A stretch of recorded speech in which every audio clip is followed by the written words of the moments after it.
12 hours after Ambassador Daniel Mercer walked out of the Galactic Council chamber, a signal went out from Earth. It traveled through space at speeds that should have been impossible, reaching every human ship, station, and colony within minutes. The signal carried only 2 words: Prometheus Unchained. Captain Laura Bennett was on the bridge of the diplomatic cruiser Resilience when the message arrived. She read it 3 times, her hands shaking slightly. Then she turned to face her crew. "Set course for Earth," she ordered. "Maximum speed. We need to clear Karathi space within 48 hours. Her first officer, a young man named Gregory Cole, looked at her with confusion. "Captain, we are in the middle of trade negotiations with the Thessian delegation. If we leave now—" "The negotiations are over," Laura said. "All negotiations are over. Read your orders, Lieutenant." Gregory looked at his console and went pale. They are really doing it. Yes, they are really doing it. Across 200 light-years of space, similar scenes played out. Human traders abandoned deals that had taken months to arrange. Scientists packed their equipment and left research stations without explanation. Diplomats said goodbye to their alien counterparts with strange smiles on their faces, as if they knew a secret that no one else understood. The aliens watched this mass exodus with confusion. What could possibly make the humans leave so quickly? What were they afraid of? They were not afraid. They were excited. Deep beneath the Rocky Mountains on Earth, the real work was beginning. General Kevin Morrison stood in the war room, surrounded by holographic displays that showed every human asset in the galaxy. Around him, the highest-ranking officers in United Earth Command had gathered for the first time in 30 years. "Report," Morrison ordered. Admiral Patricia Cole stepped forward. Her silver hair was pulled back tight, and her eyes were sharp as knives. "All civilian assets are returning to human space. We estimate 92% compliance with recall orders. The remaining 8% are either too far away or stuck in hostile territory." "What about our hidden assets?" Patricia allowed herself a small smile. "Waking up as we speak, sir." For 200 years, humanity had obeyed the treaties.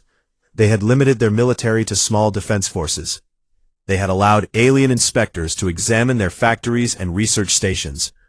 They had accepted technology restrictions that kept them generations behind the other species. But humans had one trait that the older species had failed to understand. Humans had been betrayed many times throughout their history. They had learned to always have a backup plan. The treaties forbade weapons research. They did not forbid the study of physics, chemistry, and engineering. Humanity had spent 2 centuries learning everything they could about how the universe worked, carefully avoiding anything that looked like military development. The treaties forbade fleet expansion. They did not forbid the construction of emergency shelters throughout human space. These shelters just happened to contain everything needed to build warships, stored in pieces that meant nothing on their own. The treaties forbade faster-than-light communication for military purposes. They did not forbid the development of quantum networks for scientific research. Networks that could coordinate millions of people across hundreds of light-years in an instant. Now, all across human space, the pieces came together. Emergency shelters opened their hidden doors. Mining platforms transformed into factory ships. Research stations that had been officially closed for decades powered up systems that had never been inspected because they officially did not exist. In orbit around Earth's moon, Admiral Nathan Hayes watched the first new warship emerge from a construction bay that the galaxy did not know existed. The vessel was unlike anything the aliens had ever seen. It was sleek and angular, built with technologies that the Karathi believed humanity would not develop for another 1,000 years. "What is her name?" Hayes asked. Commander Michelle Torres checked her datapad. "The shipyard has named her Defiance, sir. First of her class." Hayes nodded slowly. "A perfect name. How many can we build in the next 72 hours? Michelle did some quick calculations. If we push every facility to maximum output, we can produce 47 combat-ready vessels. And the existing fleet? Being refitted with new weapon systems right now. We should have over 300 ships ready within the week. Hayes turned to look at Earth through the observation window. The planet hung in the darkness like a blue jewel, beautiful and fragile. His home, the home of everyone he loved. The aliens had threatened that home. They had laughed at humanity's weakness. They had thought they could push and push and push, and humans would never push back. They were wrong. Send word to General Morrison, Hayes said. Phase 2 is on schedule. On the surface of Earth, Secretary General Amanda Clark sat in her office, reading reports that would have seemed like science fiction just a week ago. 47 new warships, 300 upgraded vessels, weapons that could destroy matter itself, technologies that the galaxy's oldest species had never imagined. Her aide, a quiet man named Marcus Webb, entered the room. Ma'am, the Council has sent 17 messages demanding an explanation for our recall order. They are threatening economic sanctions. Amanda laughed. It was not a happy sound. Economic sanctions. They still think this is about economics. What should I tell them? Tell them nothing. Let them wonder. She stood and walked to her window, looking out at the city below. Millions of people going about their lives, most of them unaware of what was about to happen. In 48 hours, we will send them a message they will never forget. Marcus hesitated. Ma'am, are you sure about this? Once we start, there is no going back. The Council will see this as an act of war. The Council declared war on us 200 years ago, Amanda said quietly. They just forgot to tell us. They thought they could keep us as pets forever, useful but harmless. They were wrong about that. She turned to face him. Every generation they took a little more. Every decade they pushed us a little harder. They thought we would accept it forever because we had no choice. And now? Amanda smiled, and there was something fierce in her eyes. Now they will learn that humanity always has a choice, even if that choice is to burn everything down and start again. Marcus nodded and left the room to deliver her message. Outside, the sun was setting over Earth. In orbit above, the Defiance completed her final systems check and powered up her engines for the first time. Across human space, millions of people prepared for a future that would be nothing like the past. The galaxy had kept humanity in chains for 200 years. The chains were about to break. The Galactic Council met again 3 days after Ambassador Mercer's departure. The mood in the chamber was different now. The laughter was gone. In its place was confusion, anger, and something that might have been fear. High Counselor Zethvon sat on his throne, his 4 eyes moving restlessly across the assembly. Reports had been flooding in from across human space, and none of them made sense. Counselor Vorus, the massive Thessian who had mocked human warships just days ago, stood to deliver his findings. His voice was quieter than usual. Our surveillance systems have detected massive industrial activity in human territory. Factories that were dormant for decades have suddenly come online. Energy signatures suggest production levels 400% higher than anything we have recorded before. Zethvon's fingers tightened on his throne. That is impossible. The humans do not have the infrastructure for such production. Our inspectors would have found it. Apparently, they did not. The Velmari delegate clicked nervously. There is more, High Counselor. We are detecting human military vessels in systems where we had no record of their presence. Ships that do not match any known human designs. Show me, Zethvon commanded. A holographic image appeared in the center of the chamber. It showed a human warship captured by a Karathi spy probe. The vessel was massive, at least twice the size of anything humans were permitted to build. Strange weapons lined its hull, weapons that the probe's sensors could not identify. Murmurs spread through the assembly. This was not supposed to be possible. The treaties had prevented this. The inspections had prevented this. Humanity was supposed to be weak, contained, controlled. This is a clear violation of the Territorial Armament Treaty, HFY declared, his voice harder now. We will dispatch enforcement fleets to human space immediately. We will remind them of their place. High Counselor. The interruption came from an aide who rushed into the chamber. His scales were pale, his eyes wide with fear. What is it? We are receiving a transmission from Earth. They are demanding it be played for the full council. HFY hesitated. Part of him wanted to refuse, to show the humans that they could not make demands, but curiosity won over pride. He needed to understand what was happening. Play it. The holographic display flickered, and a human face appeared. It was not Ambassador Mercer. It was a woman, older, with gray hair and eyes that held no warmth. Secretary General Amanda Clark, the leader of United Earth. Members of the Galactic Council, she began, her voice calm and steady. 3 days ago, your representative informed our ambassador that the treaties we signed were meaningless. He said they could be changed or cancelled at your convenience. He told us that we had no choice in our own future. She paused, letting the words hang in the air. We have learned from your example. As of this moment, Earth formally withdraws from all 17 treaties signed with the Galactic Council and its member species. We reject all territorial restrictions. We reject all military limitations. We reject all trade agreements that were forced upon us. And we reject the authority of this council to govern human affairs. Chaos erupted in the chamber. Delegates shouted at each other. Some demanded immediate military action. Others called for calm. HFY tried to restore order, but his voice was lost in the noise. Secretary General Clark waited patiently until the chamber quieted. You called us children, she continued. You laughed at our ambitions. You believed that because we were young among the stars, we were weak. You were wrong. The image shifted to show Earth's new fleet.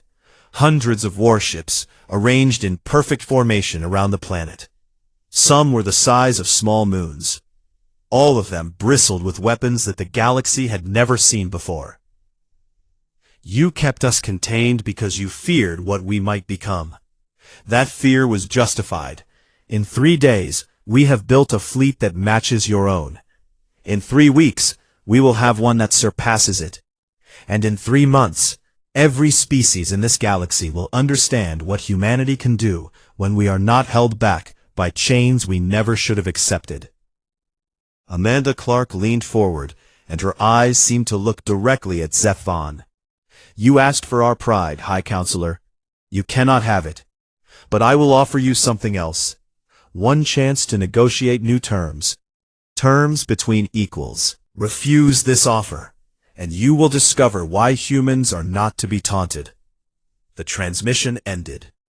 For a long moment, the council chamber was completely silent. No one moved. No one spoke. The weight of what they had just witnessed pressed down on them all. Then HFY spoke. His voice had lost its confidence. He sounded like a man who had just realized he had made a terrible mistake. Send for the fleet commanders, all of them. Voris stepped forward. High Counselor, we should consider negotiation. If the humans truly have the capabilities they claim. We do not negotiate with lesser species, HFY snapped, but his voice cracked slightly. We will show them the price of defiance. Send the 3rd Enforcement Armada to the human colonies. Let them see what real power looks like. And if they resist? HFY's 4 eyes narrowed. Then we will destroy them. We will crush this one too. But even as he spoke, doubt gnawed at him. The fleet he had seen in that transmission was enormous. The weapons were unknown, and the look in that human woman's eyes had not been the look of someone who was bluffing. Still, he had no choice. If he showed weakness now, the other species would turn on him. The Karathi had ruled through strength for 6,000 years. They could not be seen backing down from mere humans. "Send the armada," he ordered. "Show no mercy." The command went out across the stars. 82 warships began their journey toward human space, crewed by soldiers who had never lost a major battle. They expected easy victory. They expected to teach the humans a lesson they would never forget. They had no idea that the lesson was about to be taught to them instead. On Earth, Amanda Clark received word that the Karathi fleet was on the move. She closed her eyes for a moment, feeling the weight of what was coming. "How many ships?" she asked. 82, her aide reported. "Their third enforcement armada. Some of the most experienced crews in the galaxy." "And our response?" "Admiral Palmer is ready. The Defiance and her support fleet are in position at Kepler 442. Amanda nodded slowly. "Then let it begin. And may God have mercy on us all." She did not pray for mercy for the Karathi. They had used all of their mercy long ago. The Karathi Third Enforcement Armada dropped out of faster-than-light travel at the edge of the Kepler 442 system. 82 warships arranged themselves in perfect battle formation, their weapons already charging. Admiral Catherine stood on the bridge of his flagship, the Eternal Dominion, watching the tactical display. His crew moved with the confidence of soldiers who had never known defeat. The Karathi had conquered dozens of species over 6,000 years. This would be no different. "Scan the system," Catherine ordered. "Find their colony worlds. Find their defenses." His sensor officer studied the displays for a moment, then looked up with confusion. "Admiral, there is only one ship defending this system." "One ship?" "Yes, sir. One vessel, holding position near the third planet." Catherine felt a mix of contempt and disappointment. He had hoped for at least a small challenge. "What class of ship?" "It matches the vessels we saw in the human transmission, approximately twice the size of our cruisers." One ship against 82. Catherine made a sound that passed for laughter among his species. "The humans are either brave or stupid. Perhaps both." "They are hailing us, Admiral. Put them through." The view screen flickered, and a human face appeared. The man was older, with short gray hair and eyes that showed no fear. Admiral Derek Palmer, according to the intelligence files. "Karathi Fleet, this is Admiral Derek Palmer of the United Earth vessel Defiance. You have entered human space without permission. I am required by Earth Command to offer you one chance to withdraw your ships. This offer will not be repeated." Catherine stared at the screen in disbelief. Then he laughed. "One ship threatens 82? Human, your species has truly lost its grip on reality. Power down your weapons and prepare to be boarded. Your crew will be detained and transported to Nexara Prime for trial. If you cooperate, we may be merciful." Palmer's expression did not change. "That was not a threat, Admiral. It was a courtesy. Defiance out." The screen went dark. Catherine shook his head. "Launch all fighters. Disable that ship. I want its captain alive, so I can execute him personally." The Karathi fleet moved forward like a swarm of predators, closing in on wounded prey. Hundreds of fighters launched from carrier ships, forming attack waves that would overwhelm any defense. The flagship's main weapons locked onto the lone human vessel. On the bridge of the Defiance, Admiral Palmer watched the approaching fleet with calm interest. Around him, his crew worked at their stations with quiet efficiency. 82 ships, sir," his tactical officer, Lieutenant Gregory Santos, reported. "Standard Karathi attack formation. They are charging their primary weapons. Time to weapons range? 90 seconds for fighters, 3 minutes for capital ships." Palmer nodded. He touched a control on his chair. "All batteries, you are cleared to engage. Show them what we have built." The Defiance had been constructed around a single purpose: to win battles that should be impossible to win. Her weapons were not the plasma cannons and kinetic accelerators that the galaxy had used for thousands of years. They were something entirely new. Quantum disruption arrays that could tear apart the bonds holding matter together. The first shot fired across 30,000 kilometers of space in less than a heartbeat. It struck the Karathi flagship dead center. The Eternal Dominion did not explode. It simply ceased to exist. One moment, a massive warship, crewed by 3,000 soldiers. The next moment, nothing but scattered atoms drifting through the void. Admiral Kethrin did not have time to feel fear. He did not have time to feel anything at all. The Karathi fleet stopped moving. For 3 full seconds, every ship in the armada froze as their crews tried to understand what had just happened. Their sensors told them the flagship was gone, but that was impossible. Nothing could destroy a ship that quickly. Nothing. Then the Defiance fired again. The second Karathi vessel vanished. Then the third. Then the fourth. The human ship's weapons fired so fast that they seemed continuous, a stream of destruction that tore through the alien formation like fire through paper.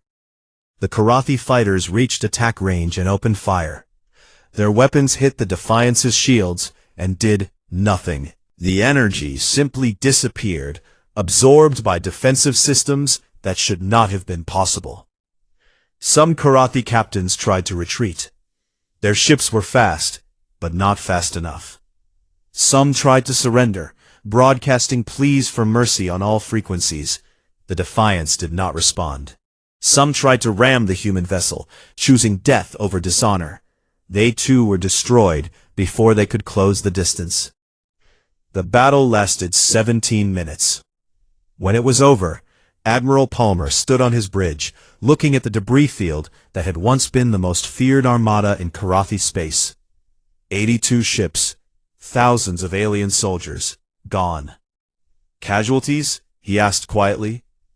Lieutenant Santos checked his displays. His voice was shaky when he answered. None, sir. We sustained minor hull damage from concentrated fire. Nothing critical. None. 0 human lives lost against 82 warships. Palmer felt no joy. He only felt tired. Open a channel to Nexara Prime. I have a message for the Council. Channel open, sir. Palmer straightened his uniform and faced the recording device. This message is for High Counselor Zethvon and the Galactic Council. Your enforcement fleet has been destroyed. The Kepler 442 system remains under human protection. Any further military action against human territory will be met with the same response. He paused, thinking of all the years humanity had spent being pushed around, all the insults, all the humiliations, all the treaties that were really just chains. We did not fire the first shot in this conflict. You did, when you laughed at our ambassador.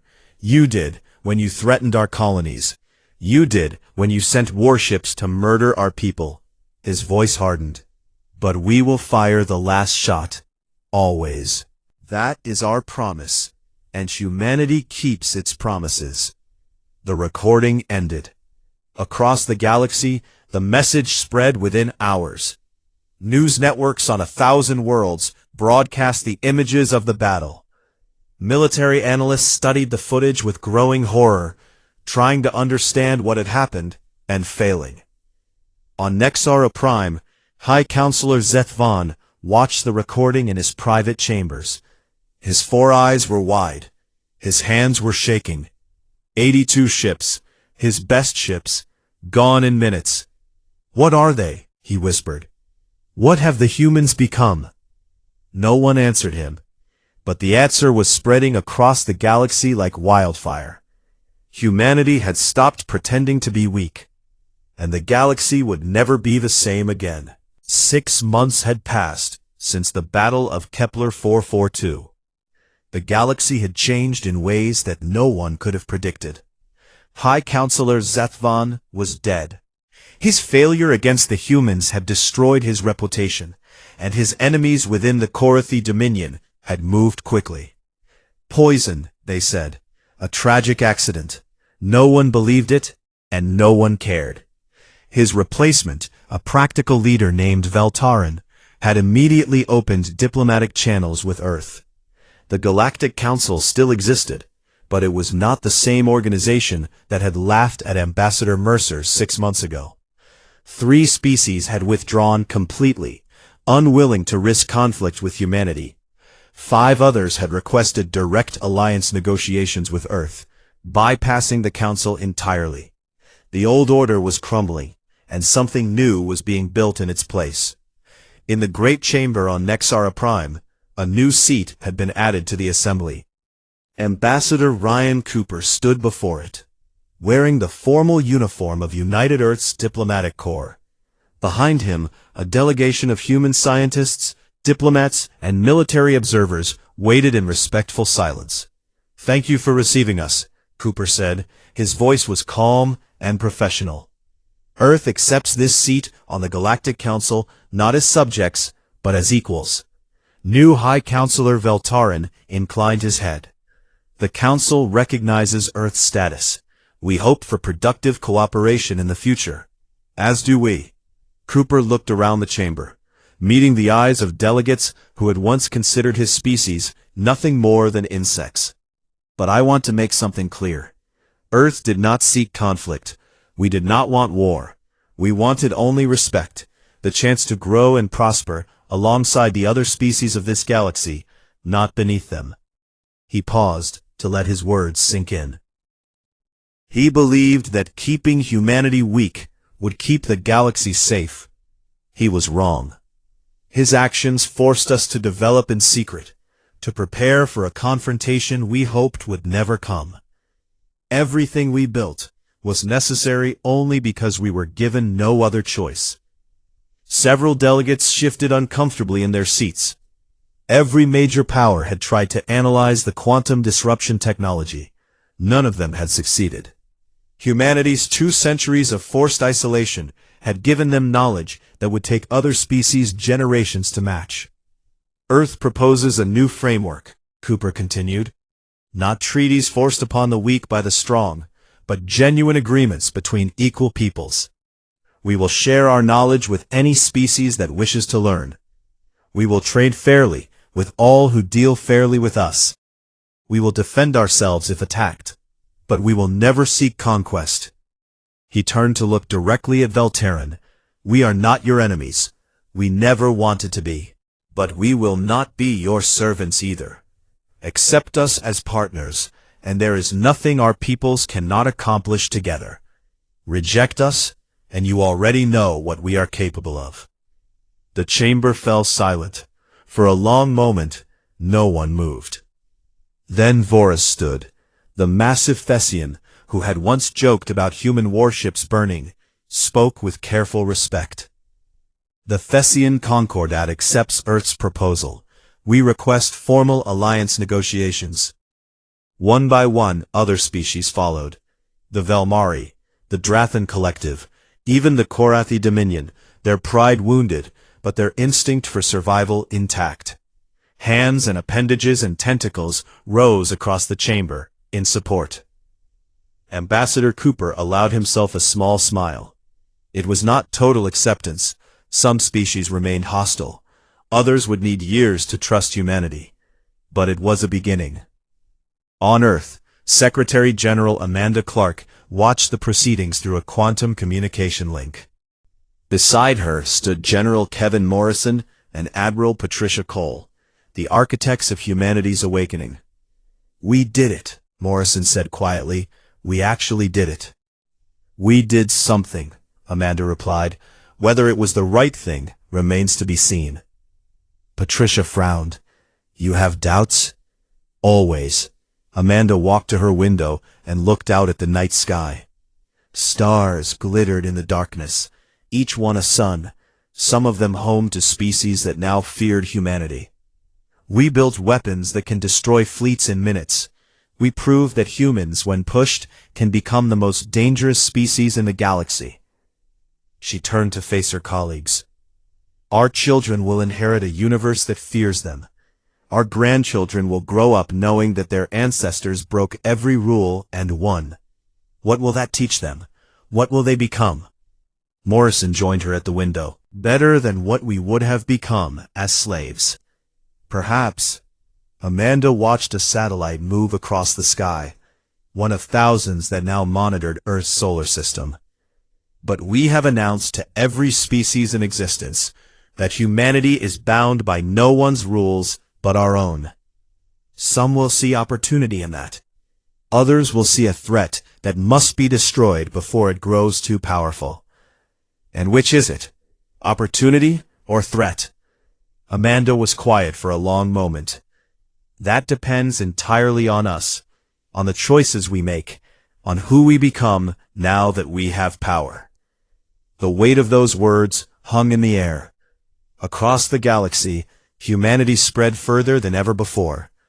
Colony ships settled new worlds.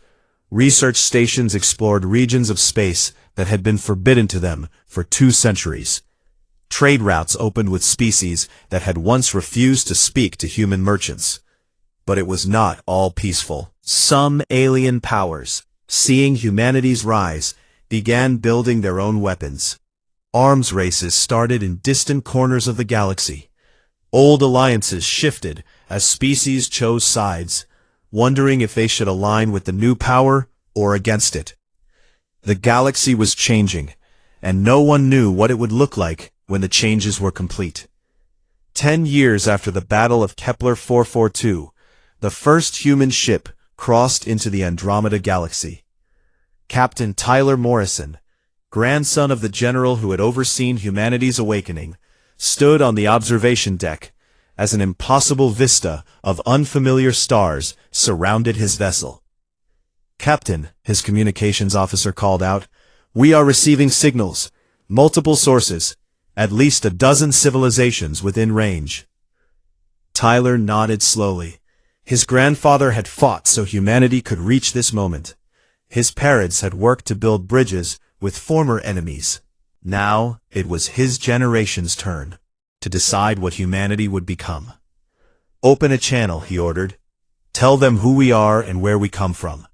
Tell them we come in peace, seeking friendship and knowledge." He paused, watching the strange stars. "And tell them that humanity has a message for anyone who will listen. We were once a small species, confined to a single world, surrounded by those who thought they could keep us small forever. They were wrong. We broke our chains, we reached for the stars, and now we have come here, to the edge of everything we have ever known, to find new friends and new wonders." His voice grew stronger. "Tell them that the universe is vast enough for all of us. Tell them we extend the hand of friendship to any who will take it. But also tell them this." He smiled, and in that smile was the memory of every insult, every treaty, every laugh at humanity's expense. "Tell them not to push us. We have learned what happens when we are pushed." The message went out into the unknown, and somewhere, across the impossible distance between galaxies, someone was listening. The Galactic Council Chamber was the largest room that Ambassador Daniel Mercer had ever seen. It was built inside a hollowed asteroid orbiting Nexera Prime, and it could hold 10,000 beings from across the known galaxy. Today, representatives from 47 different alien species filled the seats that rose in circles around the central floor. Daniel stood alone in the middle, feeling very small. He had been Earth's ambassador to the Council for 5 years. In that time, he had learned many things. He had learned that most alien species thought of humans the way humans thought of ants. He had learned that the treaties Earth had signed after the border wars were not agreements between equals. They were chains designed to keep humanity weak and dependent. And today, he would learn just how little respect the galaxy had for his people. High Counselor Zephon of the Korathi Dominion stood from his throne made of living crystal. The Korathi were tall beings with gray skin, 4 eyes, and long arms that ended in 6 fingers each. They had ruled a third of the galaxy for 6,000 years. They had never been defeated in war. "The Council will now hear the human petition," Zephon announced. His voice was cold and formal. Daniel stepped forward and activated his translator device.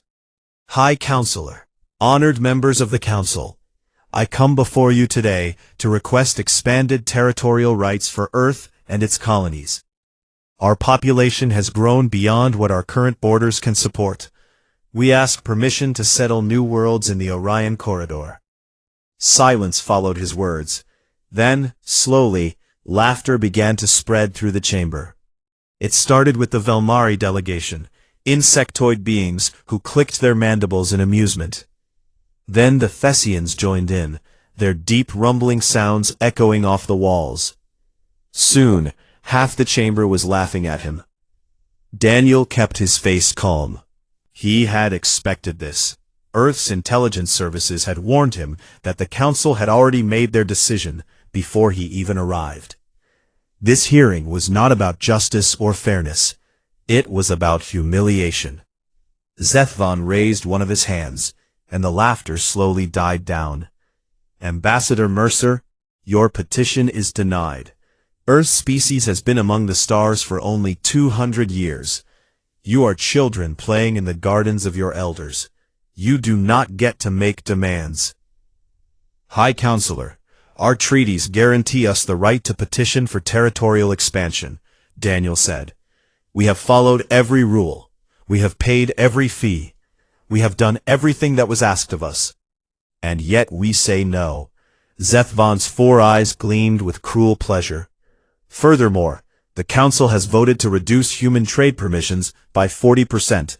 Your expansion into the outer colonies has disturbed our Velmari allies. You will withdraw your colony ships within 1 standard rotation. Daniel felt his heart freeze. The outer colonies were home to 3 million people. Families, children, people who had built lives on those worlds over generations. You cannot do this, he said, fighting to keep his voice steady.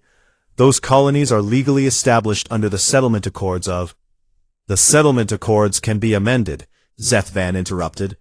Or have you forgotten how those accords came to be? Your species signed them because you had no choice. After the border wars, Earth was broken. Your cities burned. Your fleets were destroyed. You agreed to whatever terms we offered because the alternative was extinction. The High Counselor leaned forward on his throne. You still have no choice, human. You never did.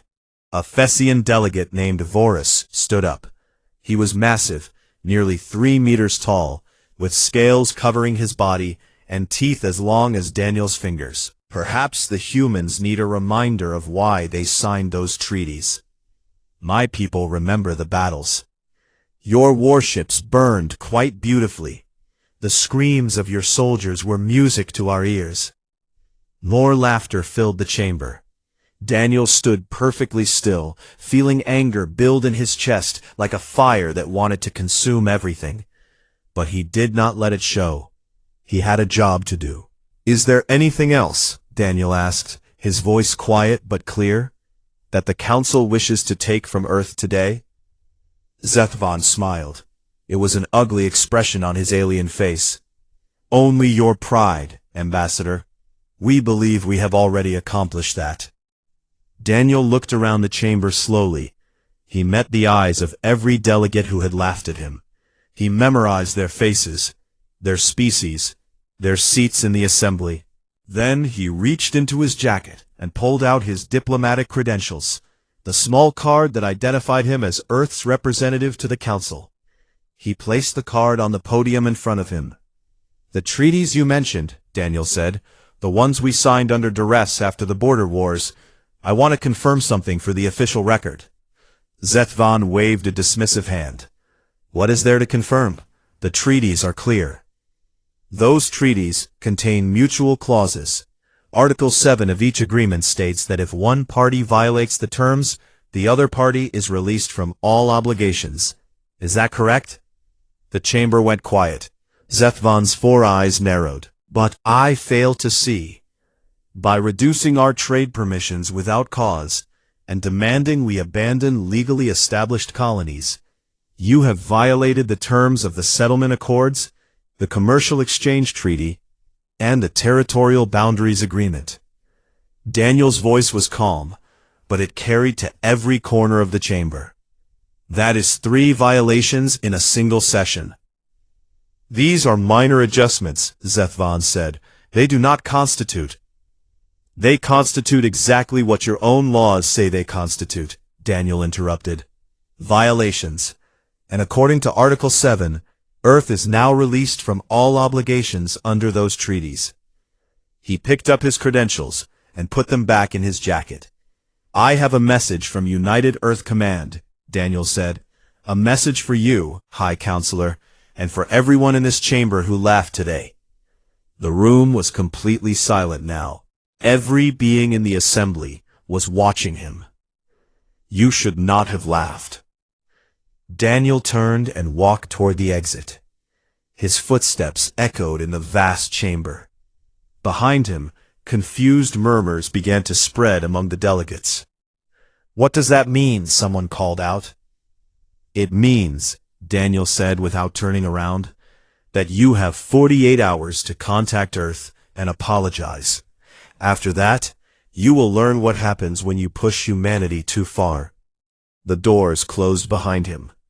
High Counselor Zethvon sat on his throne, his 4 eyes blinking in confusion. What can they possibly do? He asked. Their fleet is nothing. Their technology is primitive. They have no power. No one answered him. But somewhere deep in the chamber, an aide was already running to send an urgent message to Karathi intelligence services. Something was very wrong. And by the time they understood what that something was, it would be far too late.